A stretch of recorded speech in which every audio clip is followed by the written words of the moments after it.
faarfannaatu kooliin faarfannichisi waa'ee Mikaa'elii egaa maaliif kabajaa jiru hundumaadha kabaja isaanii eebbi isaanii eebbi qulqulluu Mikaa'elii akka hunduma keenya wajjin ta'u manni keenya ala keenya kan nu eeguu fi nuti guyyaa har'aa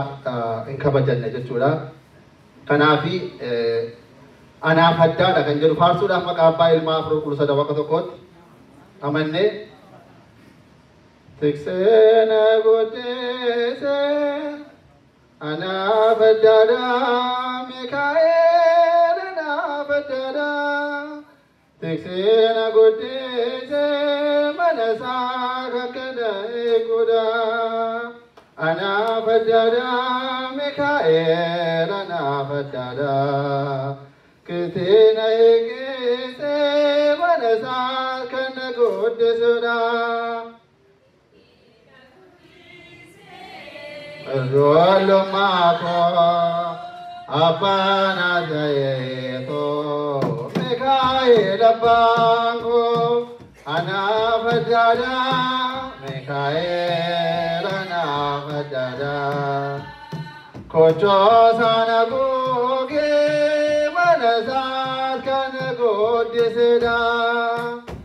anafadada Mikaa'el anafadada kocho sana goge manasat kana godeseda en baredo yonda gade sena kankwa Mikaa'el kambereche jerenyako enne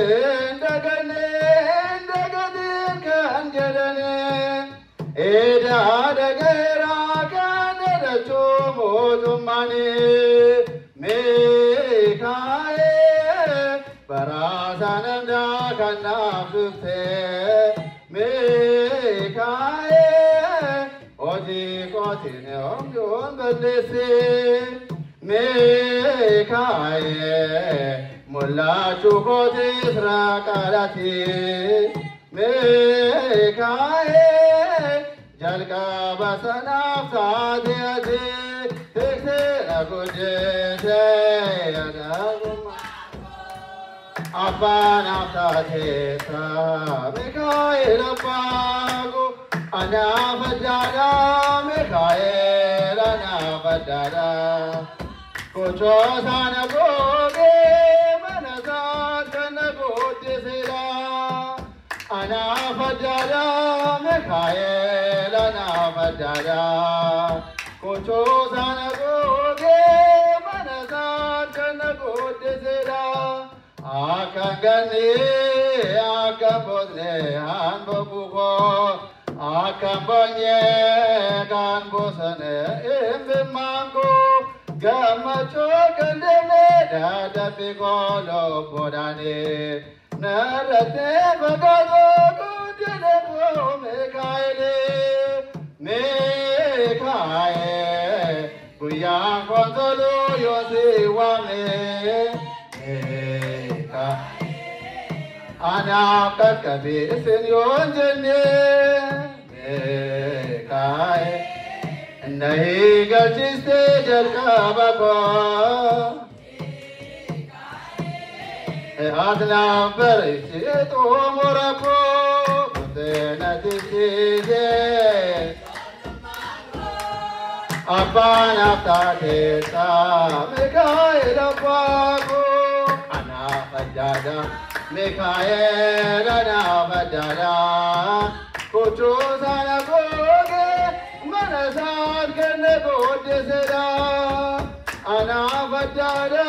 Mikaa'el anafadada kocho sana goge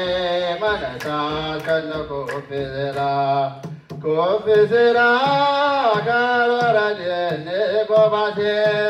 onna kabe karasirina ademsise na dokso ndadenye na dobaso dodobase rajiwa kayote voldora kote kofede Mikaa'el azaba bato ebedati Dini no kufe pura Raketi kai ana vijala erko konkwa bara bara no se gamko tiktena gudite mara abana tageta mekaela pago nafabada mekaela nafabada kuchu sana goge manasa chana guditera anafabada kuchu sana goge manasa chana guditera Ashiwaya farsa sadi fabban farsa kan galate famif kan etfame nu fatau akasuma farsa